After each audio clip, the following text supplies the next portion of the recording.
মুসলমান ইমানদার, আল্লাহর নবী মুহাম্মদুর রাসূলুল্লাহ সাল্লাল্লাহু আলাইহি ওয়াসাল্লাম তাওবাতুন নাসুহার বয়ান করতেছে। এরকম টাইমে পিছন থেকে একজন সাহাবী কান্না করে। আমার আপনার নবী ডেকে ডেকে বলে, ও সাহাবীরা, তোমাদের মধ্যে কে এমন করে কান্না করে? পিছন থেকে একজন সাহাবী ডেকে ডেকে বলে, ইয়া রাসূলুল্লাহ, ইয়া হাবিবাল্লাহ, নবী গো, আপনার একজন যুবক সাহাবী কান্না করে। এবার আমার আপনার নবী বলে, কিসের জন্য কান্না করে? এবার আমার আপনার নবী ওই সাহাবীর সামনে যাইয়া বলে, ও সাহাবী রে, ও দাহিয়াতুল কালবি, তুমি কেন কান্না করো? তুমি কেন কান্না করো? এবার দাহিয়াতুল কালবি ডেকে ডেকে বলে, ইয়া রাসূলুল্লাহ, ইয়া হাবিবাল্লাহ, নবী গো, আপনি তো তাওবাতুন নাসুহার বয়ান করতেছেন, কিন্তু আমি এমন একটা গুনাহ কইরা ফেলাইছি, আমি এমন বড় গুনাহ কইরা ফেলাইছি, আমার মনটা সাক্ষী দেয়, আমার হৃদয় বুঝি সাক্ষী দেয়, আল্লাহ বুঝি আমাকে মাফ করবে না। এবার আমার আপনার নবী ডেকে ডেকে বলে, ও দাহিয়াতুল কালবি, তুমি কি এমন গুনাহ করছো? বলো বলো। এবার দাহিয়াতুল কালবি ডেকে ডেকে বলে, ইয়া রাসূলুল্লাহ, ইয়া হাবিবাল্লাহ, নবী গো, আমি যখন বাণিজ্য করতে যাব, আমি যখন পাড়া প্রতিবেশীর কাছে বিদায় নিলাম, আমি আমার বাবার কাছ থেকে বিদায় নিলাম, আমি আমার মার কাছ থেকে বিদায় নিলাম, আমি আমার স্ত্রীর কাছে যখন যাব, আমার স্ত্রীর কাছে যাইয়া বললাম, ও পানের স্ত্রী রে, আমাকে বিদায় দাও, আমি কয়েক বছরের জন্য বাণিজ্য করতে যাব। ও মুসলমান ইমানদার, দিলের কানটা লাগাইয়া শুই না যাও।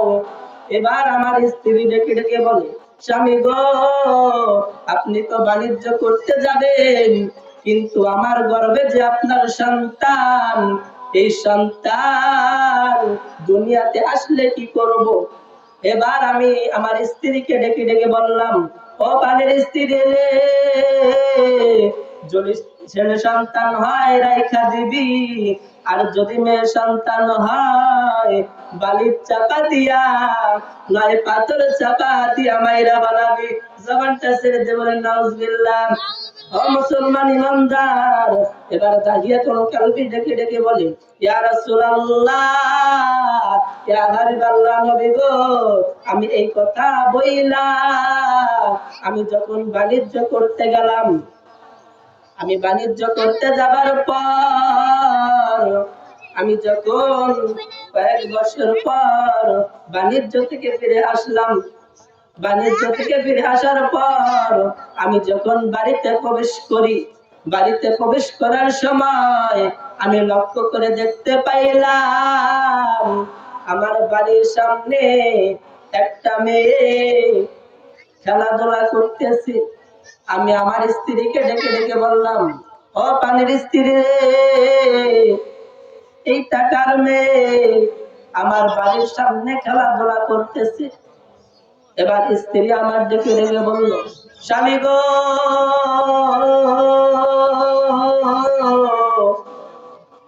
এইটা তোমার আর আমার সন্তান। এবার আমি ডেকে ডেকে বললাম, ও স্ত্রী রে, আমি না তোমাকে বলছিলাম যদি ছেলে সন্তান হয় রাইখা দিবা, আর যদি মেয়ে সন্তান হয় বালির চাপা দিয়া নয় পাথর চাপা দিয়া মাইরা পালাবা, তুমি কেন মেয়ে সন্তান রাখছো? এবার স্ত্রী ডেকে ডেকে বল, স্বামী গো,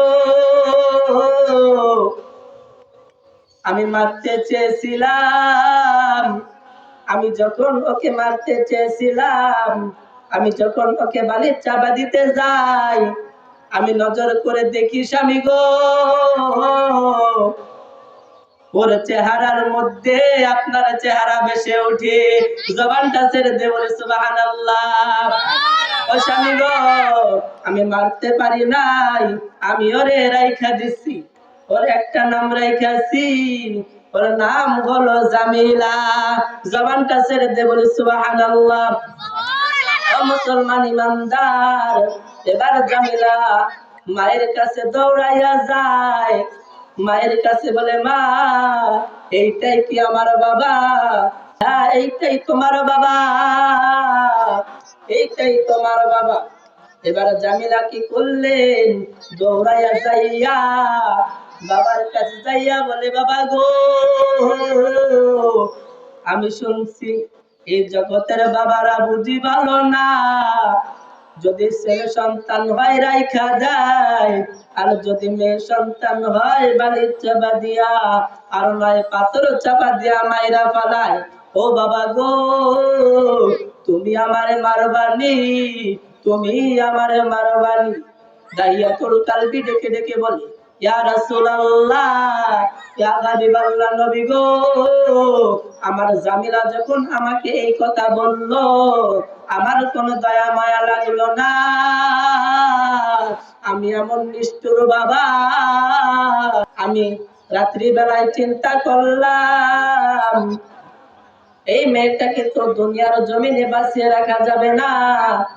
আমি সারা রাত চিন্তা করতে করতে এরকম যখন সকালবেলা হয়ে গেল, আমি আমার স্ত্রীকে ডেকে বললাম, ও পানের স্ত্রী রে, আমার জামিলাকে সাজাইয়া দাও, নতুন কাপড় পরিধান করাইয়া দাও, আমার জামিলাকে নিয়া আমার এক বন্ধুর বাড়িতে দাওয়াত খাওয়াইতে নিয়ে যাইব। ও মুসলমান ইমানদার, আমার জামিলাকে যখন আমার স্ত্রী সাজাইয়া দিল, নতুন কাপড় চোপড় পরিধান করাইয়া দিল, নতুন কাপড় চোপড় পরিধান করাইয়া দেবার পর আমি আমার জামিলাকে নিয়ে দাওয়াত খাওয়ানোর উদ্দেশ্যে আমি যখন বাড়ি থেকে বের হয়ে গেলাম, আমি যাইতে যাইতে একটা জঙ্গলের ভিতরে ঢুকলাম। আমার জামিলা ডেকে ডেকে বলল, ও বাবা, তুমি আমাকে দাওয়াত খাওয়াইতে নিয়ে যাইবা, তুমি কেন এই জঙ্গলের ভিতরে ঢুকো? হুজুর গো, তাও আমার কোনো দয়া মায়া লাগলো না। আমি যখন যাইতে যাইতে একটা পাহাড়ের দিকে যাইতে শুরু করলাম, আমার জামিলা ডেকে ডেকে বলে, বাবা গো,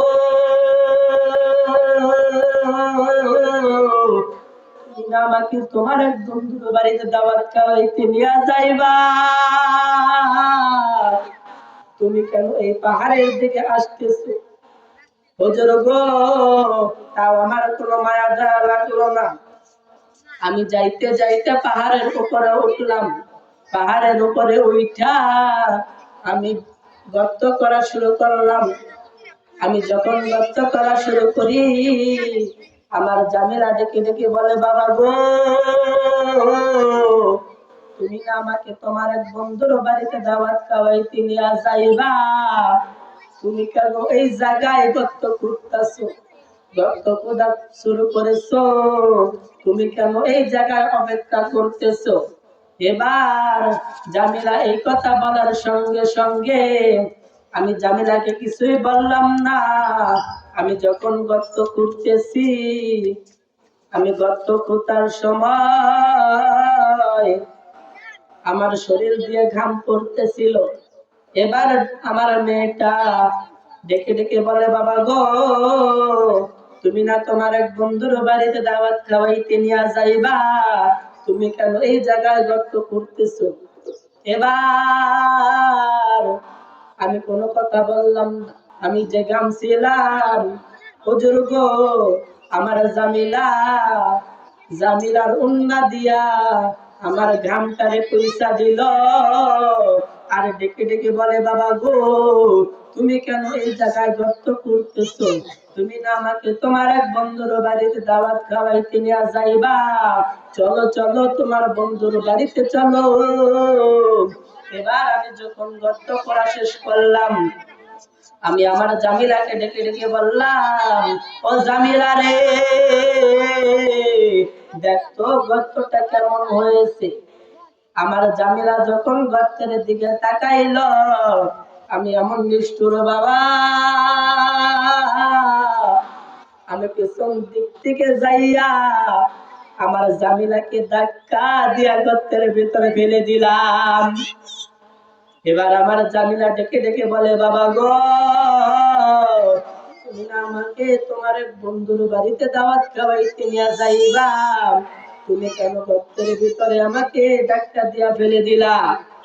ও মুসলমান ইমানদার, এবার দাহিয়াতুল কালবি ডেকে ডেকে বলে, ইয়া রাসূলুল্লাহ, ইয়া হাবিবাল্লাহ, নবী গো, আমার মেয়েটা যখন আমাকে এই কথা বললো, আমার কোনো দয়া মায়া লাগলো না। আমি কি করলাম, ছোট একটা পাথর নিয়া আমার জামিলার মাথার মধ্যে আঘাত করলাম। আমার জামিলার মাথা পাইটা গেল। আমার জামিলা কান্দে আর ডেকে ডেকে বলে, বাবা গো,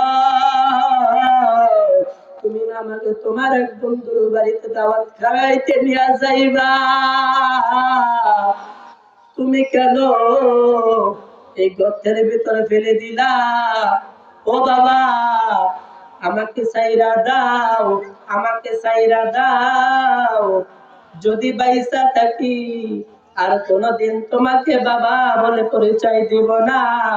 এবার আমি দেখে দেখে বললাম, ও জামিলা রে, তুই ছেলে বয়া জন্ম নিতে পারলি না, মেয়ে বয়া জন্ম নিলি কেন? তুই জানোস না এই জামানায় মেয়ে সন্তান হইলে মায়েরা পালায়। এবার আমি কি করলাম, একটা বড় একটা পাথর নিয়া আমার জামিলার মাথার মধ্যে যখন আঘাত করলাম, আমার জামিলা মারা যাবার আগে একটা বাবা বলে ডাক দিল। দাহিয়াতুল কালবি ডেকে ডেকে বলে, ইয়া রাসূলুল্লাহ, ইয়া হাবিবাল্লাহ, নবী গো,